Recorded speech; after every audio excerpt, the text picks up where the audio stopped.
শেষ পর্যন্ত বাংলাদেশে আইপিএল নিষিদ্ধ করা হলো। বাংলাদেশের মাটিতে আইপিএল ইন্ডিয়ান প্রিমিয়ার লিগের কোনো ম্যাচ না টিভিতে সম্প্রচার করা হবে না অনলাইন কোনো প্ল্যাটফর্মে। এই সিদ্ধান্ত নিয়েছে বাংলাদেশের অন্তর্বর্তী সরকার। আর এই একটি সিদ্ধান্তে 18 কোটি দর্শক হারালো আইপিএল। শুধু দর্শক হারায়নি, 18 কোটি ভালোবাসা হারালো ইন্ডিয়ান প্রিমিয়ার লিগ। বাংলাদেশের জনগণ খুব মনোযোগ দিয়ে আইপিএল দেখতো। হয়তো বিপিএল কেউ এত মন দিয়ে কেউ দেখতো না যতটা আইপিএল দেখতো। বিশ্বে আইপিএল অনেক বেশি পপুলার, সব থেকে বড় লিগ বলা হয়। কিন্তু এই আইপিএল যবে থেকে শুরু হয়েছিল তবে থেকে আজ পর্যন্ত বাংলাদেশের কোনো না কোনো ক্রিকেটার কোনো না কোনো সময় খেলেছে। কখনো মাশরাফি, কখনো বা আশরাফুল, কখনো সাকিবুল হাসান, কখনো লিটন কুমার দাস বা কখনো মুস্তাফিজুর রহমান তো কন্টিনিউ খেলছিল। 2024 মানে গত সিজনে 2024-25-এ মুস্তাফিজুর রহমানকে কোনো ফ্র্যাঞ্চাইজি নিলামে কেনেনি, তারপরেও বাংলাদেশে আইপিএল নিষিদ্ধ করা হয়নি। তাহলে কি এমন সমস্যা এবার নিষিদ্ধ করলো?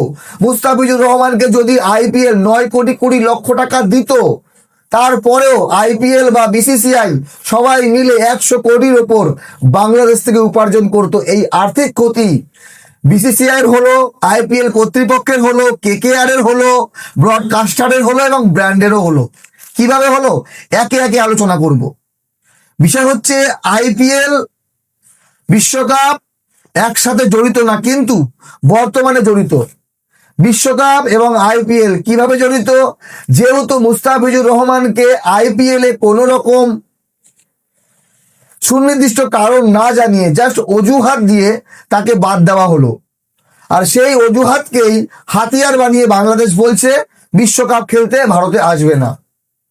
বাংলাদেশের ক্রিকেট প্রেমী মানুষের, বাংলাদেশ ক্রিকেট বোর্ডের সম্মান এবং মনে আঘাত লেগেছে এই সিদ্ধান্ত।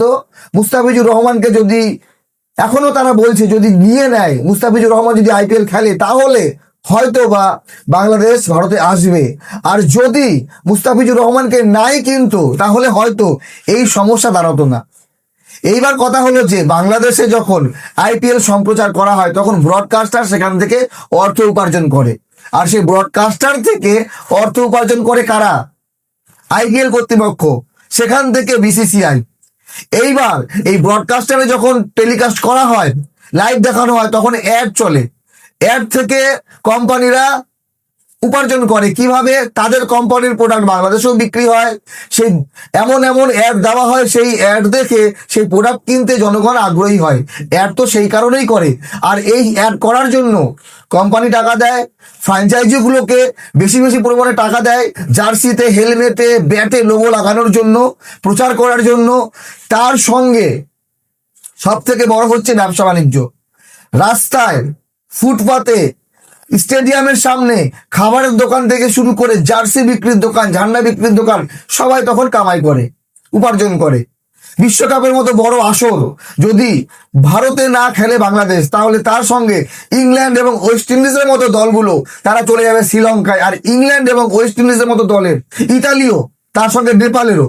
তো এই যে দর্শক যারা দেখতে আসতো ভারতে, তারা ভারতে আসবে না, তারা কলকাতায় থাকবে না, তারা হোটেলে থাকবে না, তারা যাবে কোথায়? শ্রীলঙ্কায়। তাহলে বিদেশি পর্যটকও আমাদের দেশে কমবে এই বিশ্বকাপকে কেন্দ্র করে। অনেক কিছু চিন্তা করার বিষয় আছে।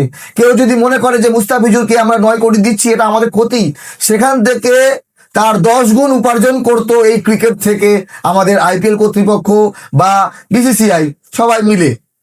কিন্তু যেহেতু আইপিএলও দেখানো হচ্ছে না, ব্রডকাস্টারে কামাই কমে যাচ্ছে, ব্র্যান্ড সাপোর্ট কম পাবে, তার সঙ্গে সব থেকে বড় সমস্যা যদি বিশ্বকাপে খেলতে না আসে। তার থেকে বড় কথা হলো সুপার 8-এ যদি বাংলাদেশ উঠে যায়, ভারতে না আসে, তাহলে বাংলাদেশের সঙ্গে ম্যাচ খেলার জন্য ভারতকে যেতে হবে শ্রীলঙ্কার মাটিতে। আমরা হোস্ট হওয়ার পরে যদি আমরা অন্য দেশে খেলি, একটা ম্যাচ পাকিস্তানের সঙ্গে খেললাম, কোনো ব্যাপার না, কিন্তু বাংলাদেশের সঙ্গে খেলতে হবে। এইরকম একটা পরিস্থিতি আমাদের সামনে এসছে। আর সব দিক থেকে দেখতে গেলে মুস্তাফিজুর রহমানকে কেন্দ্র করে এখন দুই দেশের যে ভালোবাসা, সম্প্রীতি, ক্রিকেটের প্রতি যে আবেগ, সেই আবেগগুলো কোনো জায়গায় যেন কাজে আসছে না।